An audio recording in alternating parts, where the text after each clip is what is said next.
నమస్తే అండి. Welcome back to my channel. Vishnu సహస్రనామంలో చెప్పినట్టు ఆ శ్రీకృష్ణ పరమాత్మ చెప్తాడు, నాకు ఎవరి మీద ప్రేమ లేదు, ఎవరి మీద ద్వేషం లేదు. కాబట్టి నేను చేసే వీడియోలు కూడా అలాగే ఉంటాయి. ఇప్పుడు కూడా అది ఇస్తున్నాను. ఒకళ్ళని నిందించడం, ఒకళ్ళని పొగడను, పరిస్థితుల్ని చెప్తాను అంతే. ఇంకో విషయం, నా చిన్నప్పుడు కొన్ని ఏదో సినిమాలో పడుచోటి పేలర్స్ భలే భలే డైలాగ్స్ రాసేవారు. ఆయన ఒక సినిమాలో ఎలా రాశారంటే, వర్షాలు పడితే ఈ ప్రభుత్వం వల్ల వర్షాలు ఎక్కువపోయి ఫ్లడ్స్ ఎక్కువపోయి జనం అష్ట కష్టాలు పడుతున్నారు అని ఆ డైలాగ్ సిద్ధంగా పెట్టుకునేవాడు. వర్షాలు పడలేదనుకోండి, దానికి విరుగుడు ఇంకో డైలాగ్, ఈ ప్రభుత్వం వచ్చాక అసలు వర్షాలే లేవు, ప్రజలు అల్లాడుతున్నారు నీళ్ళు లేక అని రెండో డైలాగులు సిద్ధంగా. ఆయనకి ఆ సినిమా మొత్తం అలాగే ఉంటుంది. ప్రతి టాపిక్కి ఇలాంటి డైలాగ్స్ రెడీగా పెట్టుకుంటాడు అనమాట, అందులో ఒక పాత్ర. కాబట్టి మనం అటు ఇటు మాట్లాడుకుందాం, తప్పే ఉంది. చెప్పే కదా, నా క్రోధో నా శుభామతి, హోరెత్తిన ఉద్యమగడం, ప్రభుత్వానికి వ్యతిరేకంగా అంగన్వాడీల ర్యాలీలు దీక్షలు, వేతనాలు ప్రతిసారి పెంచాలని చెప్పలేదు మంత్రి గారు. వేతనాలు ప్రతిసారి పెంచాలని లేదు, న్యాయంగా మాట్లాడాలంటే. ఎందుకంటే ఉచితాలు తీసుకుంటున్నారు. ఉచితాలు ఎక్కడి నుంచి వస్తాయి? ఉచితాలు కావాలి, వేతనాలు పెంచాలా? How is it possible man? ఎలా కుదురుతుంది? ఇప్పుడు మీరే తీసుకోవట్లేదు, ఉచితాలు ఇంకోటికి ఇస్తున్నారు, వేతనాలు మీకు పెంచాలి. రెండింటికి ఎక్కడి నుంచి వస్తాయి ఫండ్స్? అవునా? అటు ఖర్చు పెట్టాలి, ఇటు ఖర్చు పెట్టాలంటే ఎక్కడి నుంచి వస్తాయంటే అవును. ట్యాక్స్ కట్టేవాళ్ళు ఎంతమంది మన దేశంలో? వాస్తవంగా ఆలోచించండి. నేనేదో అన్నాను కాదు, ప్రసాదంగా కళ్ళు మూసుకుని గూగుల్లో వెతకండి, ఎక్కడైనా వెతకండి. ఎంతమంది కడుతున్నారు మన దేశంలో ట్యాక్సులు? 50% కూడా ఉండరు. నేను ఇంకా ఎలా కట్ చేసి చెప్తున్నా, ఎక్కువ చెప్పాను మీకు. 50% కంటే ఎక్కువ ఉండరు. అంత తక్కువ వాళ్ళకి ఉచితాలు ఇవ్వాలా, జీతాలు పెంచాలా? ఆర్టీసీ వాళ్ళకి ఏదో ఒక ప్రభుత్వం, ఏ ప్రభుత్వం ఇస్తాం మనకి, కానీ స్టేట్ గవర్నమెంట్ ఎంప్లాయీస్కి అప్పట్లో బెదిరించి ఏదో చేసే మరి నానా హంగామా చేసే, నానా యాగి చర్చలు, చీటికి మాటికి అది నానా పేపర్లు ఉండవే ఆ రోజుల్లో చేసి 43-45% పెంచుకున్నారు. నా కళ్ళు తిరిగి మైండ్ బ్లాంక్ అయింది, మహేష్ బాబు కొట్టినట్టు. నేను బ్యాంకులో పనిచేస్తున్నప్పుడు 12%, 12% పెంచితే దానికి 3 ఏళ్ళు పోరాటం చేసేవాళ్ళం. ప్రతిసారి అంతే. మేము 30-40 దగ్గర మొదలు పెట్టేవాళ్ళం, 12%కి అలా సెటిల్ అయ్యేది. 3 ఏళ్ళు సాగదీసి 12% అనుకుంటాము, కానీ చేతికి వచ్చేది 2000, 2500 పెంపుదల జీతం. అలా ఉండేదండి.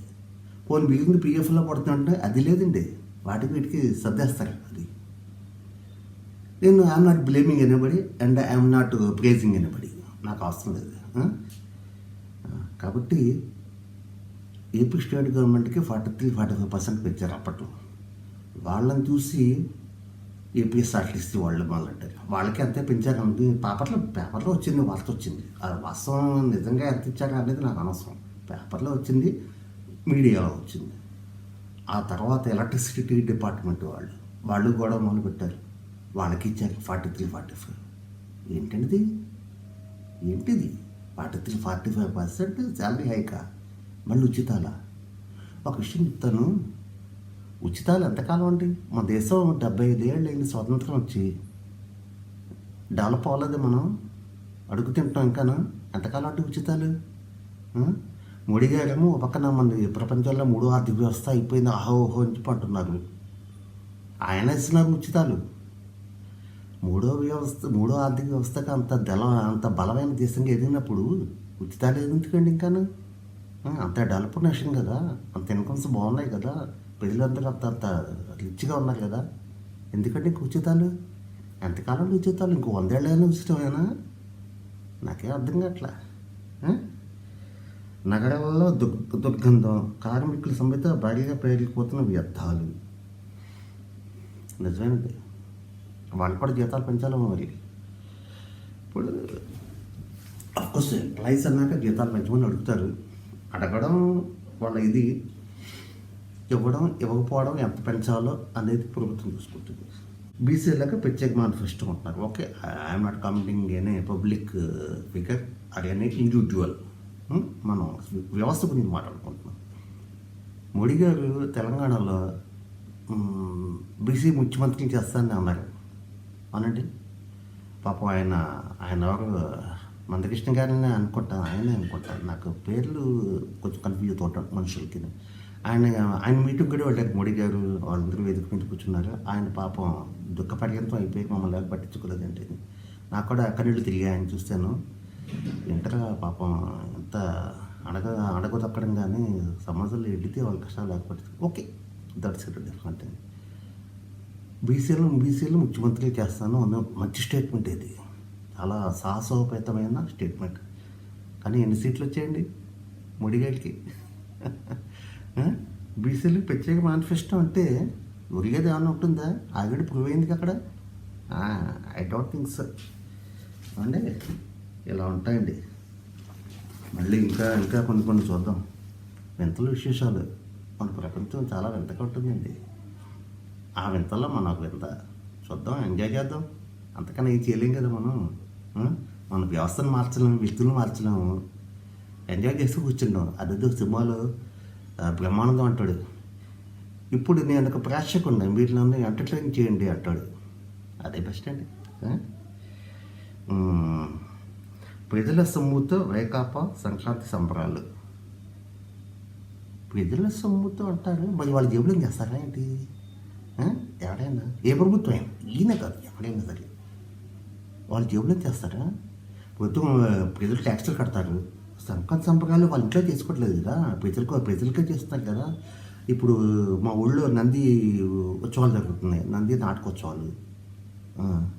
అది నా కోసం అయితే నాకు నాటకాలు అంటే చాలా ఇష్టం. ఆ పద్యాలు అనేది అవి కానీ చేస్తూ ఉంటారు, కిరీటాలు అన్ని పెట్టుకుని. అలాగే ఇట్ వెరీ మచ్ నేను చేస్తాను వాటికి. ఇప్పుడు ఈ సంక్రాంతి సంబరాలు కానీ ఇలాంటి నంది నాటకోత్సవాలు కానీ వాళ్ళు ఎవరిలోంచి పెడతారంటే ప్రభుత్వ ఖజానా నుంచే కదా వాళ్ళు ఖర్చు పెట్టాలి. ప్రజల సొమ్ముతో అంటే అదే మాట్లాడి. ఇప్పుడు ఏ ప్రభుత్వం వచ్చినా ప్రజల సొమ్ముతో, ప్రజలు ట్యాక్స్ కడితేనే కదండి ఆ సొమ్ముతోనే కదా ప్రభుత్వాన్ని నడిపేది, దేశాన్ని పాలించేది. విడ్డూరంగా ఉందంటే వాళ్ళు ఇప్పుడు ఇలా అన్నవాళ్ళు ప్రభుత్వంలోకి వస్తే వాళ్ళ జేబులోకి చేస్తారని అర్థం. అంతే కదా అని అర్థం. వ్యక్తులు మనకు అనవసరం, ఎవరైనా సరే విడ్డూరంగా ఉంటాయి కదా. ఎలక్షన్ ముందు ఇలాంటి స్టేట్మెంట్స్ చాలా ఎక్కువ వస్తూ ఉంటాయండి. చాలా ఆశ్చర్యం కలిపేది. ఎందుకంటే ఎలక్షన్స్ అయిపోయాక కొంతగా ఒక 3-4 ఏళ్ళు స్తబ్దుగా ఉంటుందండి, అందరూ పడుకుంటారు.